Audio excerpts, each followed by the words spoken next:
Welcome guys sa Lantaw TV at ngayon nga po ay isi-share ko po sa inyo yung replacement ng encoder sensor ni HP EngTank 315. Yung karaniwan na problema nito ay A3 error. Sa akin kasi ay napuputol siya sa kalagitnaan habang nagpiprint. Pagkatapos ay ayaw na siyang magprint. Matagal bumalik, no? So around mga 6 hours siguro bago bumalik na okay pa rin yung printing niya. Kaya nag-order na ako ng encoder sensor. At heto na nga, dumating na yung ating encoder sensor na in-order natin sa Shopee. Mura lang siya guys. Siguro mga 4 years na yung aking HP 315 at ngayon lang siya nagkaroon ng problema. So kapag nagmamadali ka ay sayang yung oras mo sa kakahintay. So heto na nga yung ating nabiling encoder sensor. Hindi naman siya literally na original talaga or authentic na parts ni HP. Tingnan natin, no, i-compare natin yung original.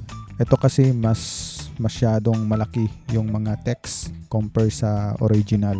Pero ayos na din ito. Nasa 100 plus lang ito. Pero yung original yata nito is medyo pricey na. Sa pagbukas ng case, madali lang naman ito ibuksan, no, yung HP 315.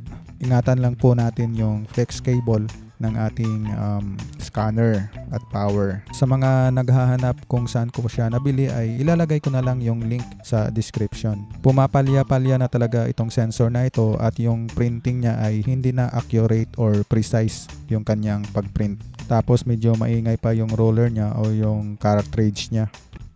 Madali lang po ito ikabit, ha. So yan lang talaga.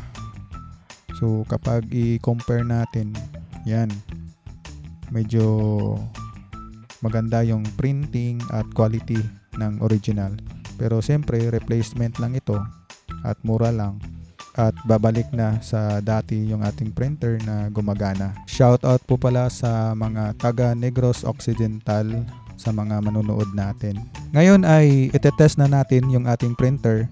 Nawala na din yung kanyang pag-blink ng power. Susubukan natin yung kanyang photocopy. At ayan, nagpiprint na siya at maayos at wala nang ingay yung kanyang pagprint. Okay, legit po yung ating nabiling replacement parts na encoder sensor sa Shopee. So maraming salamat po sa inyong panood dito sa Lantaw TV at i-click nyo na lang po yung subscribe para sa mga bagong videos natin.